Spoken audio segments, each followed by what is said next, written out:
마태복음 21장 18절에서 주보에는 21절까지 나와 있는데 22절까지입니다.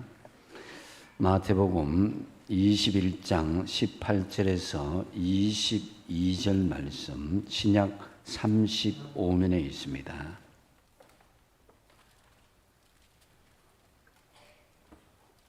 다 찾으신 줄 알고 제가 봉독합니다. 이른 아침에 성으로 들어오실 때에 시장하신지라 길가에서 한 무화과 나무를 보시고 그리로 가사 잎사귀 밖에 아무것도 찾지 못하시고 나무에게 이르시되 이제부터 영원토록 내가 열매를 맺지 못하리라 하시니 무화과 나무가 곧 마른지라. 제자들이 보고 이상히 여겨 이르되 무화과 나무가 어찌하여 곧 말랐나이까. 예수께서 대답하여 이르시되 내가 진실로 너희에게 이르노니 만일 너희가 믿음이 있고 의심하지 아니하면 이 무화과 나무에게 된 이런 일만 할 뿐 아니라 이 산들어 들려 바다에 던져지라 하여도 될 것이요 너희가 기도할 때에 무엇이든지 믿고 구하는 것은 다 받으리라 하시니라. 아멘. 말씀을 생각하면서 한번 따라하겠습니다. 의심하지 않고 믿음으로 기도하겠습니다. 추석 명절이 있는 열매를 추수하는 이 계절입니다. 여러분의 가정과 가업 위에 하나님께서 부어주시는 풍성한 열매가 맺혀지기를 축복드립니다. 본문의 내용은 마가복음 11장에도 기록되어 있는데요. 이 마가복음에 보면 예수님께서 예루살렘에 입성하신 후에 성전에 들어가셨는데 이때 성전을 청결케 하는 사건을 일으킨 후에 저녁 때는 제자들과 함께 2km 남짓 거리에 있는 예루살렘 근처 베다니에 머무르시게 되었습니다. 그리고 그 다음 날 아침에 예루살렘으로 다시 올라오는 길에 식사를 하지 못한 상황이었습니다. 18절 말씀입니다. 이른 아침에 성으로 들어오실 때에 시장하신지라고 말씀합니다. 시장하신 예수님께서 마침 길가에 있는 무화과 나무 한 그루를 보았습니다. 무화과 나무는 잎이 무성했고 그래서 열매도 많은 것처럼 보여졌습니다. 배고픈 상황에서 열매를 얻을 수 있을까 하는 기대감을 가지고 열심히 이리저리 잎사귀를 뒤지는데 하지만 나무에는 열매가 없었고 잎사귀만 무성했던 것입니다. 저 껍데기는 잘 포장되어 있는데 알맹이가 없는 상태, 겉은 화려한데 본질이 없는 그런 상태다라는 거죠. 이것은 당시 외식하는 이스라엘의 모습과 유사했습니다. 이에 주님은 외식하는 사람들을 향한 분명한 메시지를 이 무화과 나무를 보여주시고자 한 것입니다. 19절 하반절에 보면은 이제부터 영원토록 내가 열매를 맺지 못하리라 하시니 무화과 나무가 곧 마른지라 그랬습니다. 사실 이 무화과 나무의 결실의 시간들은 4월입니다. 근데 이 4월이 아니라 8, 9월입니다. 근데 예수님께서 이때 나선 것은 4월이거든요. 분명히 결실의 계절이 아닌데 결실을 맺지 못한 것에 대한 것은 예수님께서 영적인 상징적인 의미가 있다는 것을 알 수가 있습니다. 이는 외식하는 유대인들의 상태가 종교라는 껍데기로 포장한 채로 주님이 찾으시는 열매가 없는 무화과 나무가 같다라는 그런 경고 섞인 말씀인 것이죠. 이에 예수님께서 무화과 나무를 저주하는데요. 이제부터 이 나무에 영원히 무화과가 열리지 않을 것이다 그랬습니다. 이는 이 외형적인 열심은 있고 다른 사람이 보기에 그럴듯하게 보이지만은 열매를 맺지 못하는 오늘날 많은 성도들을 향한 말씀이기도 합니다. 지금 여러분의 삶과 행동이 하나님 앞에 열매로 입증할 수 있습니까? 예수님께서 우리를 향하여 열매를 찾다가 찾지 못하시고 이제 그 기대를 거두시면서 이제부터는 영원히 열매가 열리지 않을 것이다 고 선언하신다면 어떻게 하시겠습니까? 두렵고 떨리지 않습니까? 아직 기다리시면서 우리에게 기회를 주실 때 우리는 이것을 깨달을 수 있어야 하는 것입니다. 20절 말씀에 제자들이 보고 이상히 여겨 무화과 나무가 어찌하여 곧 말랐나이까 그랬습니다. 이상히 여기는 것은 의아하게 여기는 것이 아니라 놀라워하는 표정입니다. 어찌하여 곧 말랐나이까. 제자들은 예수님의 저주로 나무가 눈앞에서 그대로 말라버린 이 사실을 쉽게 믿을 수가 없었습니다. 예수님은 한 그룹 무화과 나무를 통해서 잎만 무성하고 열매를 맺지 못한다면 이러한 심판과 저주를 받게 된다는 사실을 제자들에게 또한 오늘날 우리에게 분명히 보여주고 계시는 것입니다. 그렇다면 우리가 마르지 않는 풍성한 열매를 맺기 위해서는 어떻게 해야 되겠습니까? 먼저 첫 번째로 주님께서 기대하시는 무화과 나무 의식을 가질 수 있어야 된다는 거죠. 19절 말씀을 우리가 같이 한번 읽어보겠습니다. 시작. 길가에서 한 무화과 나무를 보시고 그리로 가사 잎사귀 밖에 아무것도 찾지 못하시고 나무에게 이르시되 이제부터 영원토록 내가 열매를 맺지 못하리라 하시니 무화과 나무가 곧 마른지라. 아멘. 길가에서 한 무화과 나무를 보시고 그리로 가사 잎사귀 밖에 아무것도 찾지 못하였다. 이 말씀은 곧 예수님께서 무화과 나무에 대한 당연한 열매를 기대하시고 가셨다는 거죠. 그런데 찾지 못하신 것은 무엇을 의미합니까? 이 무화과 나무는 열매를 맺도록 주님께서 이곳에 있도록 하셨는데 그 기대에 부응하지 못하고 잎만 무성한 채로 사명을 다하지 못하였다는 거죠. 한번 따라하겠습니다. 나는 주님께서 열매 맺기를 기대하는 무화과 나무이다. 우리는 자신에 대한 정체성에 대해서 분명하지 않으면 삶에 대한 목적을 잃을 뿐만 아니라 자신과 관련된 것들을 부정적으로 여기고 심지어는 거기에 대한 저주까지 하게 되는 것을 볼 수가 있습니다. 그래서 나라에 대해서 부정적으로 생각하고 이민 가려고 하고 가정에 대해서는 부모와 형제들을 미워하고 가족들과 잘 교류하지 않으려고 하고 또 자신에게는 스스로 위축되어서 우울하게 지내거나 삶을 아예 포기하게 되는 경우가 있다는 것이죠.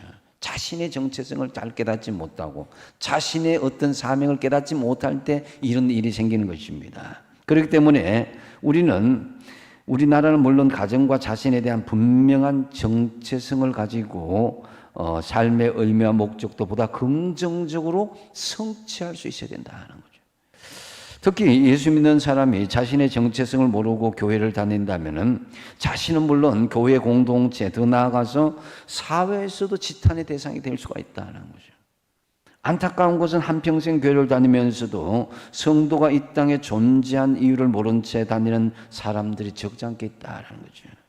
본문에서 주님은 무화과 나무에게 열매를 당연히 기대했습니다. 마찬가지로 주님은 우리에게 열매 맺기를 기대하는 하나님의 사명자이심을 기억하시다는 거죠. 우리는 이 땅에 우연히 던져진 존재가 아닙니다. 태초 이전부터 하나님께서 계획하신 놀라운 하나님의 자녀들이요, 이 땅에서 하나님이 주신 목적과 사명이 있음을 믿으시기 바랍니다. 빌립보서 4장 2절 말씀에 보면은 너희 안에 행하시는 이는 하나님이시니 자기의 기쁘신 뜻을 위하여 너희에게 소원을 두고 행하게 하신다 그랬습니다. 이 말씀에서 분명히 우리 안에서 행하신다고 하시면서 하나님의 기쁘신 뜻을 위해서 우리에게 소원을 두고 행하신다. 이는 하나님께서 우리에게 기대하심이 있다는 말씀입니다. 이 무화과 나무가 존재하는 목적이 있듯이 하물며 하나님의 자녀인 우리에게 어찌 하나님께서 기대하는 바가 없겠습니까? 여러분 스스로 하나님께서 기대하시는 무화과 나무 의식을 가지시기 바랍니다. 내가 하나님께서 이곳에 기대한 바를 가지고 심겨졌다. 여러분 가정의 일터에 교회 공동체의 삶의 모든 현장에서 나는 주님이 기대하는 사명을 가지고 여기에 심겨졌다는 거죠. 그래서 나는 하나님께서 열매 맺기를 기대하는 무화과 나무다라는 거죠. 이 정체성을 분명히 가지는 사람은 사는 날 동안 결코 우리는 허송세월을 보내지 않게 될 것입니다. 교회를 다니는 사람들은 누구든지 예수를 믿는다고 말은 합니다. 그런데 그 믿는다는 증거, 다시 말해서 예수를 믿고 있다는 증거를 확실히 행동으로 보여달라고 하면은 그 증거를 쉽게 되지 못하는 것이 현실입니다. 이것은 믿는 것이 아니라 그냥 종교 행위만 하고 있을 뿐입니다. 야고보 사도는 바로 이것을 지적하기 위해서 행함이 없는 믿음은 죽은 믿음이다 라고 정의하기까지 했습니다. 여러분, 믿음은 무엇을 아는 지식이 아닙니다. 믿음은 되겠지 하는 그런 막연한 희망사항도 아닙니다. 믿음은 실제로 삶의 현장을 영향을 끼치는 것이고 삶을 변화시키는 열매로 이어져야 되는 거예요. 그런 열매 맺는 삶의 시작은 바로 하나님께서 나에게 기대하시는 소명의식을 먼저 가지는 것이다 라는 거죠. 우리가 오늘 이 무화과 사건을 볼 때에 결코 지나치지 말아야 할 것이 또 있습니다. 중요한 것은 그것은 예수님이 우리의 구원자이시기도 하지만 동시에 우리 모든 인생을 심판하실 심판자도 되신다라는 거죠. 지금 예수님은 십자가에 달리기 전에 먼저 자신이 누구인지를 분명히 계시하고자 하신 것입니다. 예수님 지금 예루살렘에 왜 들어가신가 하면은 바로 사명을 잊어버리고 화려한 인생만을 꿈꾸고 살아가는 입만무성한 무화과 나무 같은 외식하는 이스라엘 백성을 대신해서 새로운 이스라엘을 만들기 위해서입니다. 그들이 누구냐면 인생의 죄를 대속하기 위해서 십자가에 죽으시고 부활하신 예수를 믿는 그리스도인들을 통해서 그 꿈을 성취하고자 하셨던 것입니다. 예수님은 자신을 믿는 모든 사람을 새로운 영적 이스라엘 백성으로 부르셔서 그들로 하여금 입만무성한 무화과 나무가 아니라 열매 맺는 참된 무화과 나무가 되게 하시려고 지금 예루살렘에 오셔서 유월절 어린 양으로 죽음을 준비하고 있는 것입니다. 저와 여러분은 주님께서 기대하시는 열매 맺는 무화과 나무입니다. 주님께서 기대하시는 무화과 나무라는 의식, 이 정체성을 분명히 가지시기 바랍니다. 무화과 나무의 가치는 꽃이 아름다웠거나 목재가 좋은 데 있는 것이 아니라 무엇보다도 열매를 맺는데 그 본질적인 가치가 있습니다. 그런데 나무가 열매 맺는 책임을 다하지 못할 때 그 나무의 가치는 상실하게 되는 것이죠. 열매 맺지 못하는 무화과 나무를 향해서 영원히 열매를 맺지 못하리라 라는 주님의 말씀은 오늘날 우리를 향한 주님의 경고이기도 합니다. 성령의 열매, 전도의 열매, 믿음의 열매는 생각이나 감동에 머물러 있는 것이 아닙니다. 실제 우리 삶 속에 생생하게 열매로 이어져야 되는 것입니다. 누가복음 3장 9절 말씀에 보시면은 이미 도끼가 나무 뿌리에 놓였으니 좋은 열매 맺지 아니하는 나무마다 찍혀 불에 던져지리라 그랬습니다. 열매 맺지 못하는 나무를 향한 긴박한 상황을 보여주는 것입니다. 지금 열매를 맺으라는 것입니다. 지금 전도하고 지금 성령의 열매를 맺으라는 것입니다. 예수님은 요한복음 15장 2절에도 이렇게 말씀하시는데요. 같이 한번 읽어보겠습니다. 시작. 무릇 내게 붙어있어 열매를 맺지 아니하는 가지는 아버지께서 그것을 제거해 버리시고 무릇 열매를 맺는 가지는 더 열매를 맺게 하려 하셔 그것을 깨끗하게 하시느니라. 아멘. 열매 맺지 않는 가지는 하나님 아버지께서 그 가지를 제거 버리신다는 것입니다. 왜냐? 열매 맺지 못하는 가지는 열매 맺는 가지를 위해서 가지치기를 하듯이 깨끗하게 처리한다는 것입니다. 그래서 요한복음 15장 8절 말씀에 너희가 열매를 많이 맺으면 내 아버지께서 영광을 받으실 것이요 너희는 내 제자가 되리라고 말씀하십니다. 아무쪼록 여러분 한 사람 한 사람이 주님께서 기대하시는 무화과 나무라는 의식을 가지고 열매를 많이 맺어서 하나님께 영광을 올려드릴 뿐만 아니라 참된 주님의 제자로 인정받게 되시기를 간절히 주님의 이름으로 축복드립니다.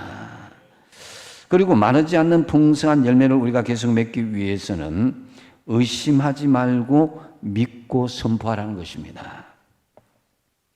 21절 하반절에 보면 만일 너희가 믿음이 있고 의심하지 않으면 이 무화과 나무에게 된 이런 일만 할 뿐 아니라 이 산들을 들려 바다에 던져지라 하여도 될 것이요 그랬습니다.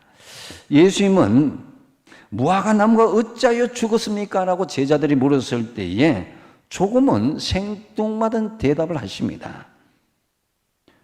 땅이 뭐 좋지 않았다든지 날씨가 좋지 않았다든지 뭐 잘 가꾸지 못했다든지 이런 등등 실제적인 이유로 이 무화과나무가 죽었다 이런 말씀을 하시지 않고 믿음이란 내용으로 대답하신 것입니다.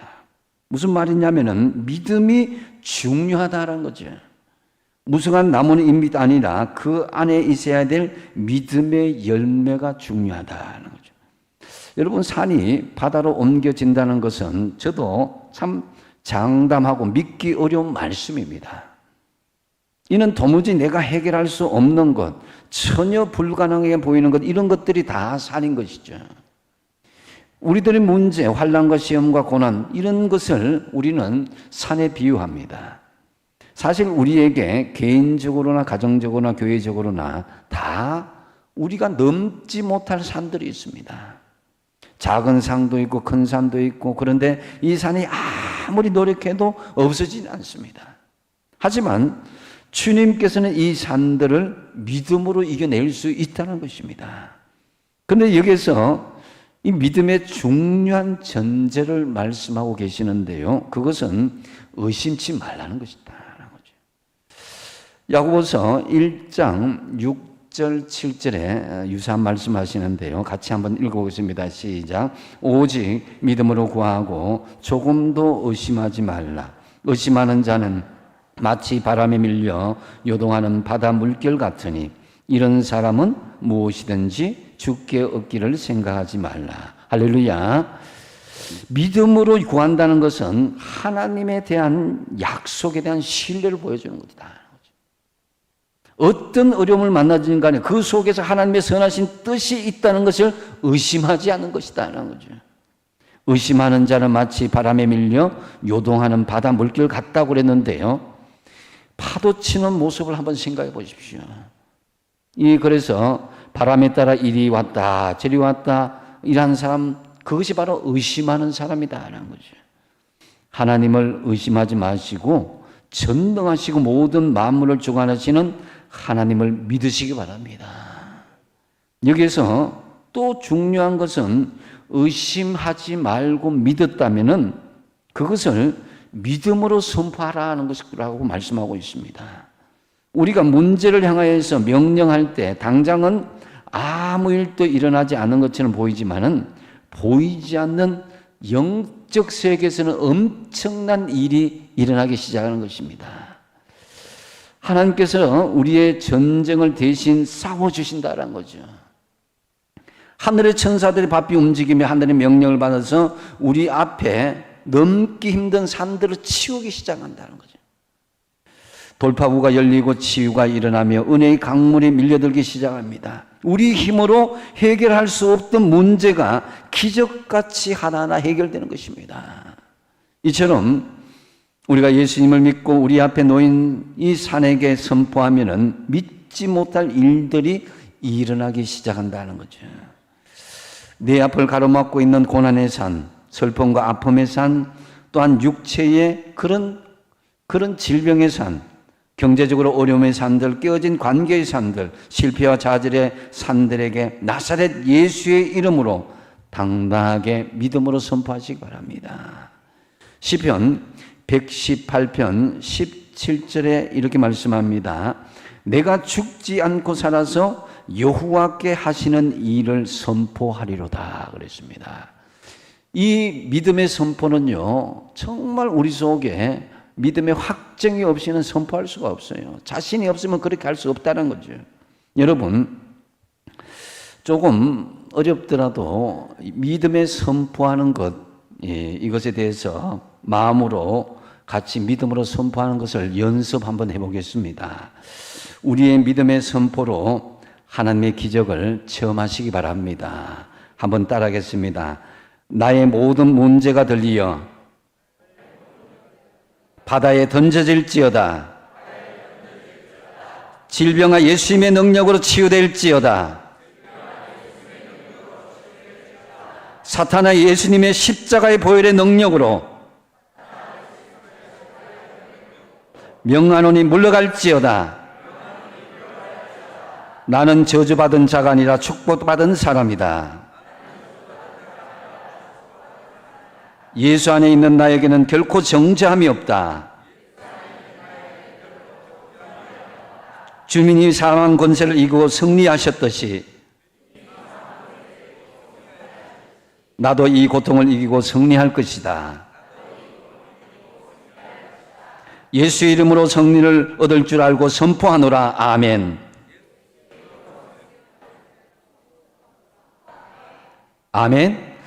이건 이제 작은 사례로 여러분에게 같이 한번 따라한 것입니다. 우리가 믿음의 선포가 얼마나 중요한지 모릅니다.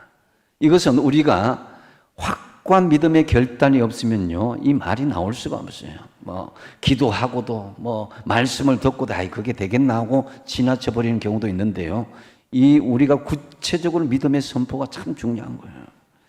여러분, 여리고성은 조금씩 단번에 무너지지 않았습니다. 그래서 처음에는 어떤 징조나 변화도 참 이루어지지 않은 것처럼 보였습니다. 하지만 인내심을 가지고 기다리자 7째 되는 날에 갑자기 확 무너졌습니다. 이처럼 하나님의 응답의 역사는 이루어지기 전까지는 아무 일이 없다가 순식간에 일어난 일들이 얼마나 많은지 모릅니다. 그런 일들이 일어나기까지 우리가 확고한 믿음의 그런 중심을 가지고 믿음으로 선포하는 것, 이게 중요한 거예요. 그래서 여러분, 정말 의심하지 말고 믿음으로 선포하셔서 승리하시기 바랍니다. 그리고 열매를 맺기 위해서는 세 번째로 보면 받은 줄로 믿고 기도하는 것이에요. 22절 말씀이 유명한 말씀인데요. 너희가 기도할 때에 무엇이든지 믿고 구하는 것은 다 받으리라 하시니라 그랬습니다. 이게 무슨 말입니까?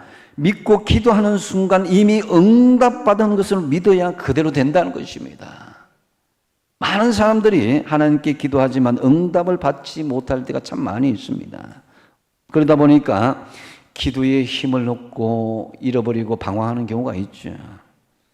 여러분, 응답받지 못한 기도를 보면은 기도하는 시간이 짧거나 기도의 방법에 문제가 있어서가 아니라 기도하면서 응답이 될 거라는 믿음의 확신이 없다는 것, 이것이 가장 문제인 거예요. 답답하게 걱정만 하고 주저앉아 있지 마시고 주님께서 말씀하셨잖아요. 걱정한다고 너희 기 한 잔 더 할 수 있겠느냐. 걱정만 하지 말고 지금 당장 기도에 무릎을 꿇으십시오. 기도는 푸념도 아니고 주술도 아닙니다. 주님은 마가복음 9장 29절에 기도 외에 다른 곳으로는 이런 종류가 나갈 수 없다라고 그랬습니다. 기도는 능치 못함이 없습니다. 기도하면 귀신이 떠나가고 암덩어리가 녹아지고 질병이 치유되고 기도하면 지혜가 떠오르고 기도하면 길이 열리게 될 줄로 믿으시기 바랍니다. 사업을 하는 한 집사님께서 너무나 어려운 불경기에 답답해서 목사님을 찾아왔습니다. 목사님, 요즘 정말 힘듭니다. 정말 이제 제가 답답해서 죽을 지경입니다. 라고 말했습니다. 뭐가 죽게 되었습니까? 목사님 여쭤봤습니다. 불경기 때문에 자금줄이 막히고 이제 앞뒤좌우로 제가 재정적으로 너무 힘들고 심지어는 직원들 월급도 지금 주지 못하고 있습니다. 이래가지고는 부도가 날지도 모릅니다. 그러자 목사님, 지금 집사님께서 막혀있는 것은 자금줄이 아니라 다른 것입니다. 아니 목사님, 제 사정을 얼마나 아신다고 제가 막혀있는 것도 아십니까? 물었습니다. 집사님, 다른 것보다도 집사님의 기도줄이 막혔어요. 기도를 해야 하늘의 문도 열리고 땅의 문도 열리는데 회사가 망할 정도로 불황에 빠져 있으면서 왜 걱정만 하고 기도하지 않습니까? 요즘 새벽기도 하지 않잖아요. 왜 나오는 심야기도 나오지 않습니까? 집사님, 걱정만 한다고 문제가 해결됩니까? 여러분, 믿음의 사람들에게는 사업의 불경기보다도 더 시급한 문제가 기도의 불경기입니다. 하나님께서 기도하라고 적절하게 우리에게 불경기도 주시고, 기도하라고 적절하게 질병도 주시고, 기도하라고 적절하게 가정의 문제를 주셨는데 무슨 백장으로 기도하지 않은 겁니까? 여러분, 지금 우리의 문제는 경기가 나쁘고 몸이 아픈 것이 문제가 하지 않은 것이 아니라 기도를 하지 않은 거예요. 여러분, 받은 줄로 믿고 기도하시기 바랍니다. 물론 여러분의 삶의 현장이 참 힘든 것은 사실입니다. 그러나 그렇다고 해서 기도의 불을 깨트려야 되겠습니까? 기도의 불이 환하게 켜져야 앞길을 볼 수 있고 하나님의 도움을 받을 수 있고 지혜와 총명으로 나갈 수 있지 않겠습니까? 여러분, 어려움을 만났다면 하나님께 믿음으로 구하시기 바랍니다. 하나님은 모든 사람에게 후히 주시고 꾸짖지 아니하신다고 그랬습니다. 오직 믿음으로 구하시되 조금도 의심하지 마십시오. 하나님이 우리에게 시험을 허락하실 때는 그 어려움 가운데 하나님의 선하신 뜻이 반드시 있습니다. 마태복음 7장 11절 말씀에 보면은 너희가 악한 자라도 좋은 것으로 자식에게 줄 줄 알거든 하물며 하늘에 계신 너희 아버지께서 구하는 자에게 좋은 것으로 주시지 않겠느냐. 구하는 사람에게 좋은 것을 주시겠다는 하나님의 약속입니다. 여러분, 우리에게 기도의 응답이 때로는 더디게 오기도 하고 즉각 오기도 하지만 설사 더디다 할지라도 인내를 가지고 항상 받은 줄로 믿고 끈질기게 기도하시기 바랍니다. 이제 말씀을 맺습니다.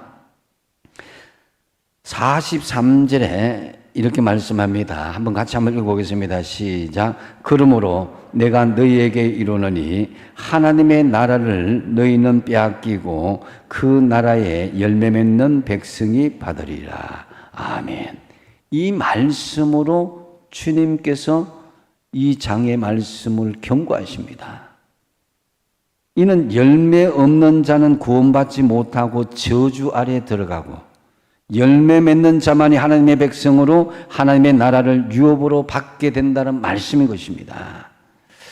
이번 주간에는 특별히 추석이 있습니다. 믿지 않는 가족 친지에게 복음을 전하시고 열매를 맺도록 하십시오. 믿지 않는 이웃과 직장 동료들을 우리에게 붙여주신 것은 하나님께서 우리를 통해서 구원시키라고 열매를 맺으라고 붙여주신 것입니다. 이웃 초청 전도 축제는 내가 아닌 다른 사람들을 위한 것이 아니라 바로 나 자신을 통해서 열매를 맺도록 준비하신 것입니다.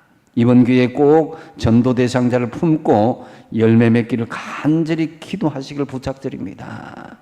우리가 의심하지 않고 믿음으로 작정하고 기도하면 하나님께서는 분명히 응답하여 주실 것입니다. 오늘 말씀에서 열매를 맺기 위해서 우리가 어떻게 해야 된다고 그랬습니까? 첫 번째로 주님께서 기대하시는 무화과 나무 의식을 가지라. 내가 주님께서 기대하시는 무화과 나무라는 의식을 가지고 내 삶의 모든 현장에서 열매를 맺도록 힘쓰십시오. 두 번째 뭡니까? 의심하지 말고 뭐라고요? 믿고 선포하는 것입니다. 믿음으로 당대하게 우리가 선포하실 수 있어야 된다. 하나님께서 응답 주실 줄 믿습니다. 하나님의 자녀입니다. 하고 기도하는 거예요. 세 번째로 뭡니까? 받은 줄로 믿고 기도하는 거예요. 열매를 맺으려면 기도를 포기하지 마시고 믿고 기도하는 거예요. 환경이 어려울 수도 있습니다. 안 보일 수도 있습니다. 그렇지만 여리고성이 무너질 때처럼 순식간에 하나님의 역사는 일어나게 될 것입니다. 그래야 해서 저와 여러분 주님께서 기뻐하시는 풍성한 열매 맺게 되시기를 간절히 바랍니다. 기도하겠습니다. 아버지 하나님, 참으로 이 결실의 계절 이 가을에 나는 주님께서 기대하시는 무화과 나무 의식을 가지고 의심하지 않고 믿음으로 선포하며 기도할 때에 많은 풍성한 열매 맺게 하여 주시옵소서. 예수님의 이름으로 기도하옵나이다. 아멘.